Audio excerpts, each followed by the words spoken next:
So I picked up the iPhone X, been playing around with it for a weekend, wanted to go ahead and give you guys a review. So let's get into it.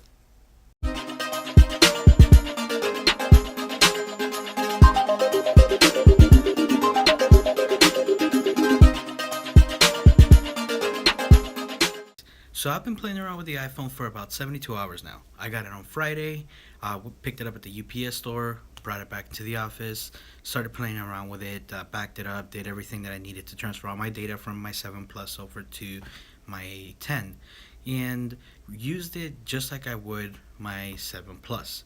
So not really playing around with it because it's a new phone or anything like that, but went ahead and just used it like a regular day. So one thing that I noticed, and this might just be me, I don't know if anybody else has, is that the battery life on the 8 compared to my 7 Plus, it is smaller. It does go ahead and go through the battery a little faster than my 7 Plus would. Now, that might be again, one of those first world problems because the 7 Plus has a bigger battery than the 10 does. But I found myself putting it on the charger at least one or two more times compared to the 7 Plus, where I would generally get about a full day. I'd take it out of the charger at about 6:30, get ready, come to work, and I'd be putting it to charge maybe right around 5-ish, 6-ish, depending on how my day went and how I was using the device. This one, I've only had it during the weekend, and I unplugged it, and I want to say about 2 o'clock I was charging it, and then again I would go ahead and put it on the charger for a little bit more around 5 o'clock. I did get a fast charger, so that actually helped me out tremendously when trying to get ready to go, and put it on fast charge, gave it about 15-30 minutes, and it was about 50% more. So one of the first things that I noticed quickly was the incompatibility of some apps. Now, given that's not anything on the phone itself, that's going to be on the app developer side, where they need to optimize it to take the advantage of all the screen real estate that you have now. The other thing that I did notice is also when watching video, you lose some of the screen because of that, trying to keep that 16:9 aspect ratio. On YouTube, you can't really expand it to take over the notch. On other applications, you actually can. When it does go ahead and use the full screen, then you do see that little cutout for the notch. To me, it really doesn't bug me. The notch doesn't bug me because what happens is that instead of having your carrier, your time, battery percentage, where you would actually have screen real estate right down here and kind of take away from it, now they're tucked away. So now you have your carrier right up here and you have everything else on this side. So that actually didn't bug me at all. It actually makes it look a little cleaner, at least for me. One thing that I did find a little bit of a hard time until I rediscovered that reachability is on the 10 was the control center and notification center. I have small hands, and reaching all the way to the top wasn't always the easiest thing for me.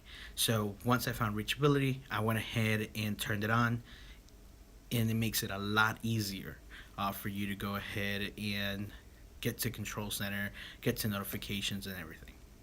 Another thing that I really, really enjoyed and like about this phone is the improved cameras.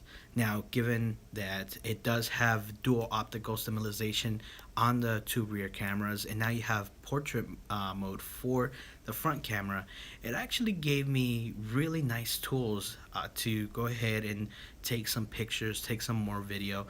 I love taking pictures and taking video. I have a 2-year-old and I want to record everything that she does, so definitely did help me out when it came to that. The colors, the slow-mo, everything that the phone does, the frame rates that it captures now, definitely gave me a better experience when it came to that. Another thing that I really like about the phone is the fact that it feels like you don't have to worry about security with the phone itself. Right now, if I go ahead and activate the phone, it says I have a message. If I go ahead and look at it, it'll go ahead and actually give me the full details on that message that I have. So it feels like it's an automatic security thing. I don't have to go ahead worry about anybody else looking at my notifications, having to put my finger on the fingerprint sensor in order to unlock the phone. It just feels like it kind of just does it automatically. So that actually is really cool. That's one of the things that I like a lot. Now, at night, I did find myself trying to get the phone to recognize my face. Now, that could be just because it was dark, and with the screen light, I squint my eyes a little bit, just to go ahead and be able to see the phone a little better. So I had that. And then also, because it's an all screen phone, I got so used to over the years in the dark being able to know what part of the phone was the top and the bottom without looking at it, because I would look for that home button. Now I've found myself multiple times actually grabbing the phone and having to flip it around because I grabbed it from the bottom. So again, that's one of those little things that it's just you getting used to the device itself.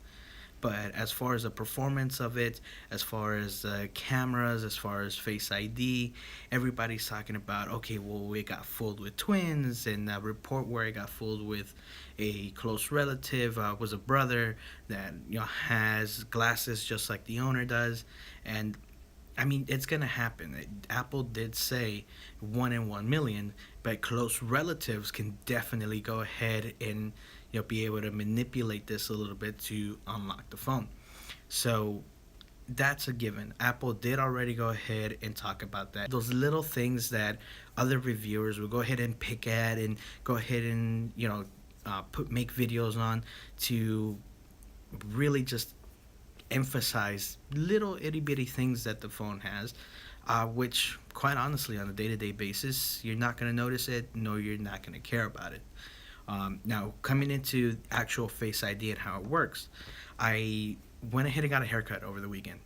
So if you saw my unboxing video, I had longer hair.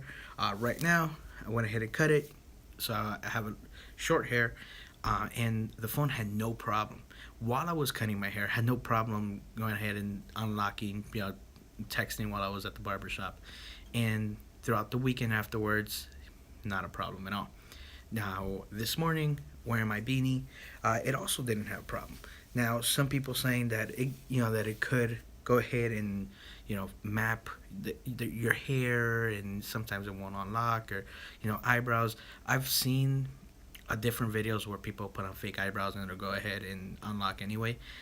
Right now, if I do this, not a problem with a beanie on. So I don't have any issues with that at all. And as far as the phone goes itself, I love it. I love every single part of the phone, being able to just go ahead and lift the phone up and it's already done.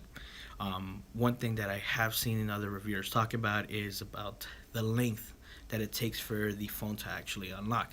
So people will look at it, see that it's unlocked, and then swipe up.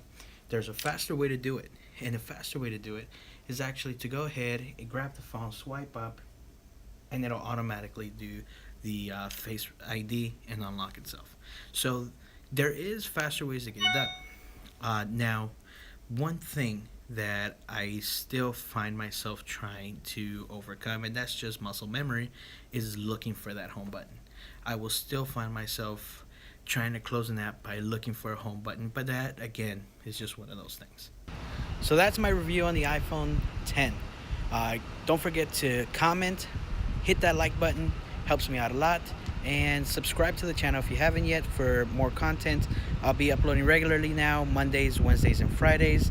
And stay tuned, I am almost done with the Apple Watch Series 3 with LTE month later review. So go ahead, subscribe, hit that little bell for notifications, make sure you're part of that notification squad, and I'll see you in the next one.